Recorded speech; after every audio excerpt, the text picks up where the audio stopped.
Yoga day సందర్భంగా ఏర్పాటు చేసిన ప్రెస్ మీట్లో సిబిఎన్ గారు విలేకరులు అడుగుతున్నారు ఒక క్వశ్చన్.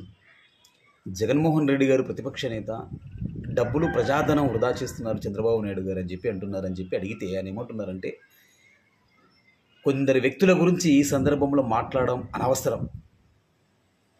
75 కోట్ల రూపాయలు ఖర్చు చేసిన ఒక రోజు ఒక గంట యోగా కార్యక్రమానికి పెట్టిన ఖర్చు 75 కోట్లు, 8,000 పైచిలుకు బస్సులు, 10,000 మంది పోలీసుల పైచిలుకు భద్రత.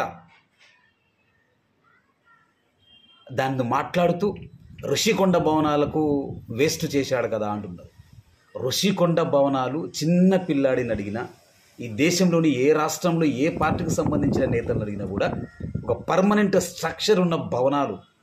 మీరే చెప్పారు, సిబిఎన్ గారే చెప్పారు, మంచి టెక్నాలజీతో కట్టారు అని చెప్పి. మరి దేనికైనా ఉపయోగించుకోవచ్చు. ఒక్కసారి ప్రధాని అలా తీసుకుని వెళ్ళండి, గవర్నర్లను అలా తీసుకొని వెళ్ళండి, అక్కడ విడిది ఏర్పాటు చేయొచ్చు. కానీ మీరు అలా చెయ్యాల. ఎందుకంటే ప్రధానిని కానీ గవర్నర్లను కానీ ఇతర రాష్ట్రాల నుంచి దేశాల నుంచి విశాఖపట్నం వచ్చిన వాళ్ళని ఆ ఋషికొండ ఎదురుగా ఆ బయలుకి మీరు తీసుకుని వెళితే ఆ ఋషికొండ భవనాల సృష్టికర్త జగన్మోహన్ రెడ్డి వైసీపీ పార్టీ ఆధ్వర్యంలో జరిగిందన్న విషయాన్ని మీరు చెప్పాల్సి వస్తుంది. Credit goes to Jaganmohan Reddy YCP party. అది మీరు ఇవ్వలేరు. జరిగిన చేసిన మంచిని మీరు ఒప్పుకోరు,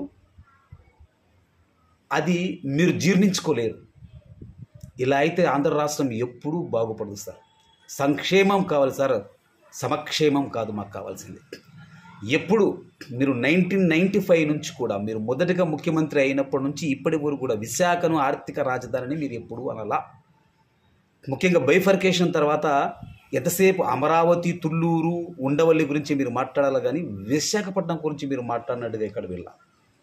విశాఖపట్నం గురించి, విశాఖపట్నం ఆర్థిక రాజధాని, విశాఖపట్నాన్ని డెవలప్ చేయాలి, విశాఖపట్నాన్ని రాజధానిగా చేసుకుని అక్కడి నుంచి పాలించవచ్చు, విశాఖపట్నాన్ని ఐటీ సిటీగా, ఐటీ హబ్గా ఏర్పాటు చేయొచ్చు అని మొట్టమొదటిసారిగా ఆ పదాలు పలికిన వ్యక్తి జగన్మోహన్ రెడ్డి గారు. తర్వాత మీరే ఆ లైన్లోకి వచ్చారు. విశాఖపట్నం ఆర్థిక రాజధాని, ఉత్తరాంధ్రనంతా కలిపి విశాఖపట్నాన్ని కేంద్రంగా విజయనగరం, శ్రీకాకుళం, ఈస్ట్ వెస్ట్ గోదావరి జిల్లాలు కలుపుకొని ఒక పెద్ద ఎకనామిక్ కారిడార్గా విశాఖపట్నాన్ని అభివృద్ధి చేస్తాను, తిరుపతి కేంద్రంగా రాయలసీమ జిల్లాలను చేస్తానని చెప్పి ఈరోజు ప్రెస్ మీట్లో మీరు అంటున్నారు. మీరు చేసిన మంచిని మీ తర్వాత వచ్చే వాళ్ళు కూడా మంచి అనాలి. అంతకుముందు చేసిన వాళ్ళు చేసిన మంచిని మీరు కూడా మంచి అన్నప్పుడు రాష్ట్రం బాగుపడుతుంది.